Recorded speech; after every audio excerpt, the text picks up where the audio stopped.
പ്രഭാഷകൻ 1-ാം അധ്യായം. ജ്ഞാനത്തിന്റെ രഹസ്യം.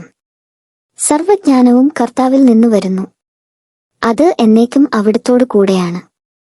കടൽത്തീരത്തെ മണൽത്തരികളും മഴത്തുള്ളികളും നിത്യതയുടെ ദിനങ്ങളും എണ്ണാൻ ആർക്കു കഴിയും? ആകാശത്തിന്റെ ഉയരവും ഭൂമിയുടെ വിസ്തൃതിയും പാതാളത്തിന്റെ ആഴവും നിർണയിക്കാൻ ആർക്കു സാധിക്കും? ജ്ഞാനമാണ് എല്ലാറ്റിനും മുമ്പ് സൃഷ്ടിക്കപ്പെട്ടത്. വിവേകപൂർണമായ അറിവ് അനാദിയാണ്. ജ്ഞാനത്തിന്റെ വേരുകൾ ആർക്കു വെളിപ്പെട്ടിരിക്കുന്നു? അവളുടെ സൂക്ഷ്മ മാർഗങ്ങൾ ആരറിയുന്നു?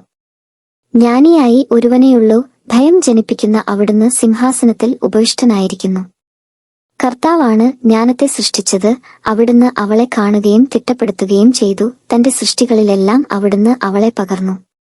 അവിടുന്ന് നൽകിയ അളവിൽ അവൾ എല്ലാവരിലും വസിക്കുന്നു.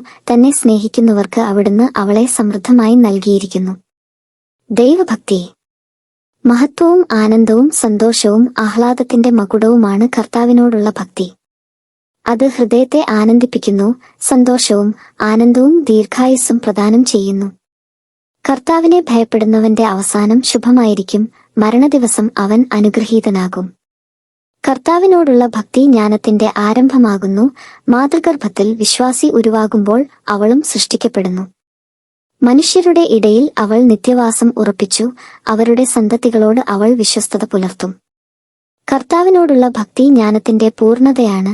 അവൾ തന്റെ സൽഫലങ്ങൾ കൊണ്ട് മനുഷ്യരെ തൃപ്തരാക്കുന്നു. അവളുടെ ഭവനം അഭികാമ്യ വസ്തുക്കൾ കൊണ്ടു നിറയുന്നു. അവളുടെ കലവറ വിഭവങ്ങൾ കൊണ്ടും. കർത്താവിനോടുള്ള ഭക്തി ജ്ഞാനത്തിന്റെ മകുടമാകുന്നു. അത് സമാധാനവും ആരോഗ്യവും സമൃദ്ധമാക്കുന്നു. കർത്താവ് അവളെ കാണുകയും തിട്ടപ്പെടുത്തുകയും ചെയ്തു. അവിടുന്ന് അറിവും വിവേകവും വർഷിക്കുന്നു. അവളെ ചേർത്തണയ്ക്കുന്നവരെ അവിടുന്ന് മഹത്വമണിയിക്കുന്നു. കർത്താവിനോടുള്ള ഭക്തി ജ്ഞാനത്തിന്റെ തായ് വേരാണ്. ദീർഘായുസ് അവളുടെ ശാഖകളും. അനീതിയായ കോപത്തിന് ന്യായീകരണമില്ല. കോപം മനുഷ്യനെ നാശത്തിലേക്ക് തള്ളുന്നു. ക്ഷമാശീലന് കുറച്ചുകാലത്തേക്ക് മാത്രമേ സഹിക്കേണ്ടി വരൂ. അതുകഴിഞ്ഞാൽ അവന്റെ മുമ്പിൽ സന്തോഷം പൊട്ടിവിടരും. തക്ക സമയം വരെ അവൻ തന്റെ ചിന്ത രഹസ്യമായി വയ്ക്കുന്നു. അനേകർ അവന്റെ വിവേകത്തെ പ്രകീർത്തിക്കും. വിജ്ഞാന ഭണ്ഡാരങ്ങളിൽ ജ്ഞാനസൂക്തങ്ങൾ നിറഞ്ഞിരിക്കുന്നു. എന്നാൽ പാപിക്ക് ദൈവഭക്തി അരോചകമാണ്.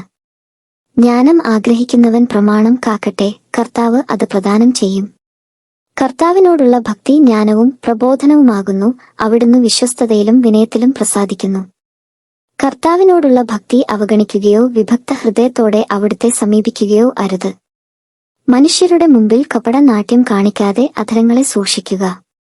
വീണ് അവമതി ഏൽക്കാതിരിക്കാൻ ആത്മപ്രശംസ ഒഴിവാക്കുക.